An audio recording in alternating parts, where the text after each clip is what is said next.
Today, we'll be showing you how to remove and replace your idler pulley on this LG electric dryer.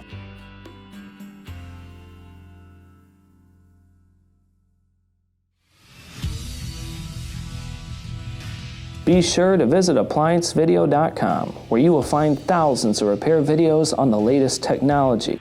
And for a limited time, you can save big on an annual membership and take advantage of all of our premium benefits. ApplianceVideo.com. Do it right the first time. The main reason why you'd be replacing your idler assembly is if the unit is loud and squeaking. To begin the repair, you must first remove the top panel. Stop. Before beginning any repair, always be sure to disconnect the power to the appliance. It is also recommended to test the outlet for the proper voltage. You will need the following tools to complete this repair. To access the machine, we must first remove the top panel. It's held on by 3 Phillips screws on the bottom lip here.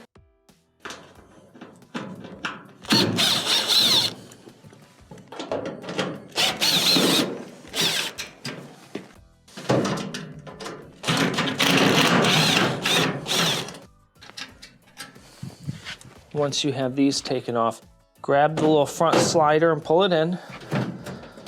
Start to wiggle the top off and set it to the side. Now that we have the top panel removed, in order to go further in this dryer, we will have to remove the front here. Now, in order to do so, there's a couple screws that will have to be removed. There are 2 Phillips machine thread screws on the bottom.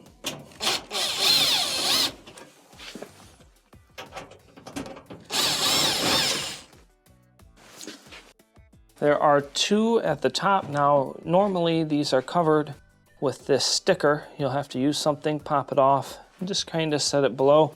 Remove the 2 Phillips screws.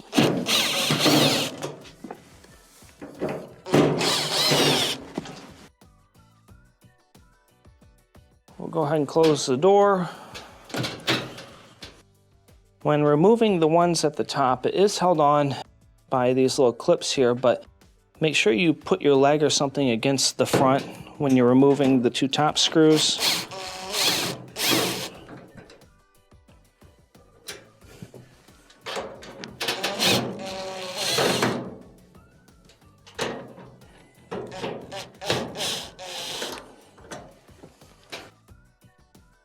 Now, next, to pull the front forward, it is clipped in. Use a tack puller or a flat blade screwdriver, go below, press up, and let it drop down. Inside, we have a door switch. Remove this Molex, followed by a Molex for your UI. Use something to press in on the locking tab, separate it, lift up on the front, and set it to the side. Next, we'll have to remove the top bracket here. The first thing you'll want to do is push this Molex back inside. You can do that by pressing on the tabs that are on the top and the bottom with a small screwdriver and pushing it in.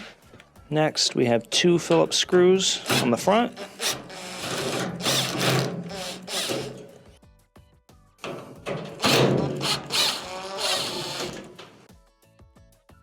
It is held on the front. It's got kind of like a slotted area with a hook on the sides, so you have to lift up and pull out, slide it down, and set it to the side. Now that we have the top bracket removed, the next thing we'll need to remove is the bulkhead. To start, you will have to remove any strain relievers. This one right here is broken. On this one here, we're going to go to the back side, pinch it with some pliers, and pull it out. Separate our Molex for our LED lamp. And just bring the wiring over to the side. We do have 4 Phillips screws that will have to be removed.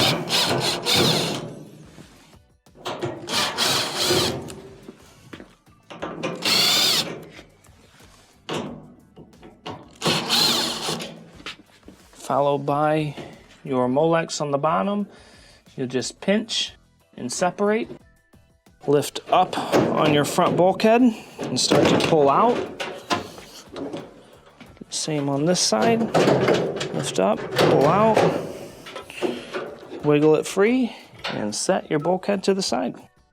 Now that we have the front bulkhead removed, Next, we can remove the drum. It is held on with your belt, of course. So, the first thing you'll want to do is put our hands inside. You will feel the idler pulley here. It has a spring on the bottom. You will press up on the idler pulley, going to the outer wall. Remove the belt from the motor pulley. Let it drop down. Gently let your idler drop down so you do not damage it. Pull up on the belt. We're going to start to wiggle out the drum and set your drum to the side. Now that we have the drum removed, we have clear access to our idler here. Now, in order to diagnose an idler, a lot of times what I do is I put my finger, apply some pressure, and I give it a couple of turns here. The pressure would generally cause it to squeak if that's where the squeak is coming from. It may be tied up where it doesn't turn. Either one of these will result in you having to replace the idler pulley. Now you have one 10mm bolt on the bottom that's holding it on. Break it loose and take it out.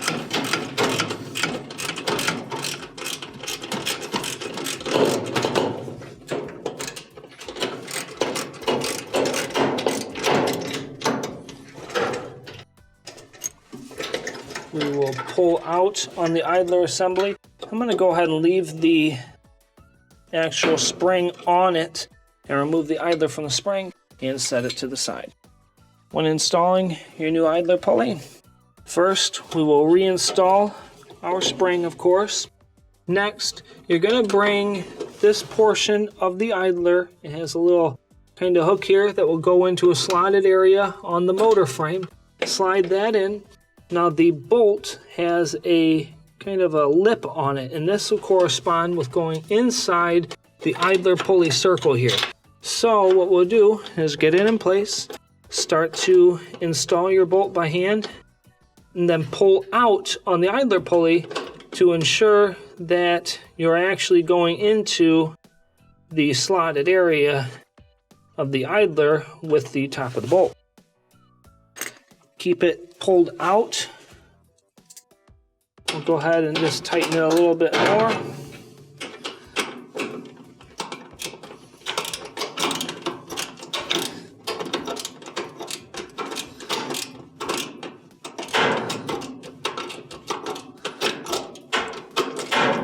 I see the bolt is in there flat now. Go ahead and bring it to the top and tighten it. Now we can reinstall the drum.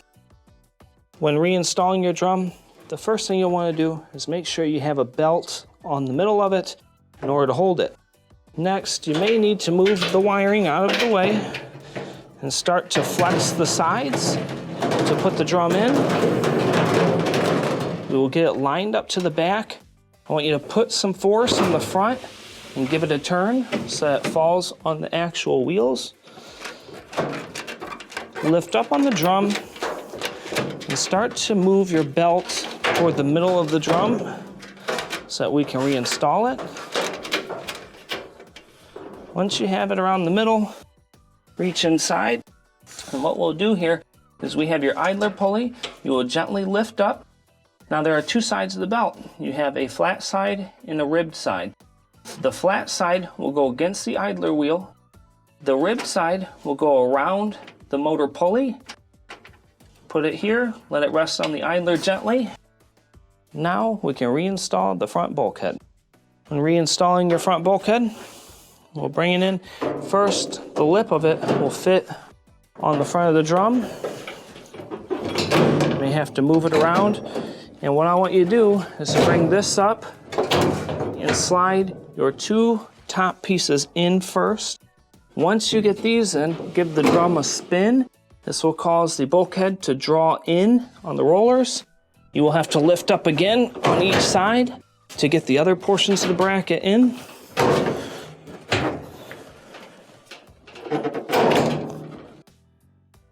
We're in.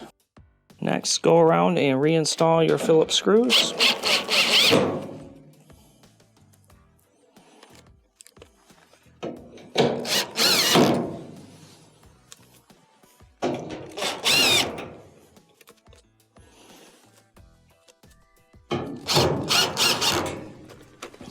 Plug back in our harness on the bottom. bring around and reinstall your strain relievers and reinstall the Molex for your LED. Now we can reinstall the top bracket. When reinstalling your top plate, first we will push the door lock harness through the smaller slotted area, bring it into place. Make sure your hook goes into the slot on the frame and slide down. Do the same on the opposite side. Reinstall our 2 Phillips screws.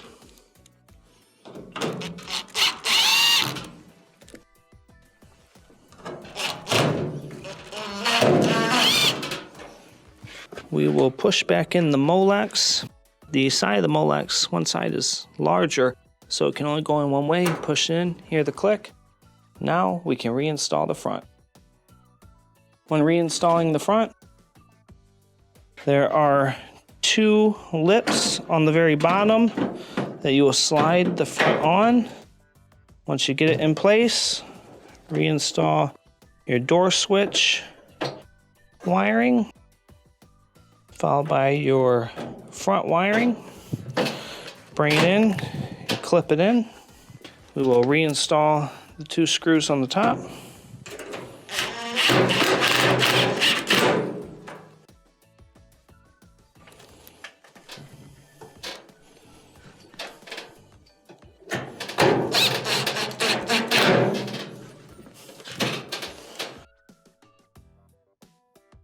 Now on the front, if you remember correctly, we have 2 regular Phillips on the front top.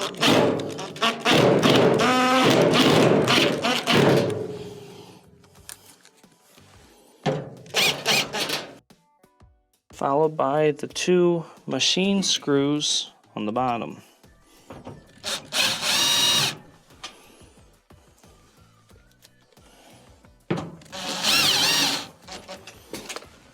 Close the door, and now we can reinstall the top.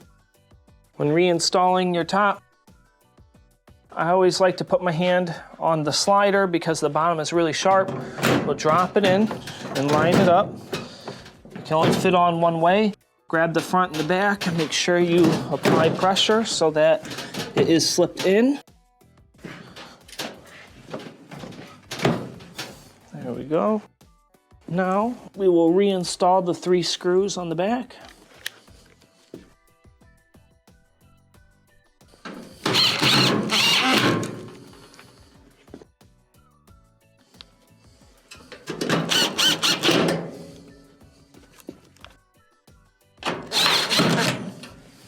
And this will complete your repair.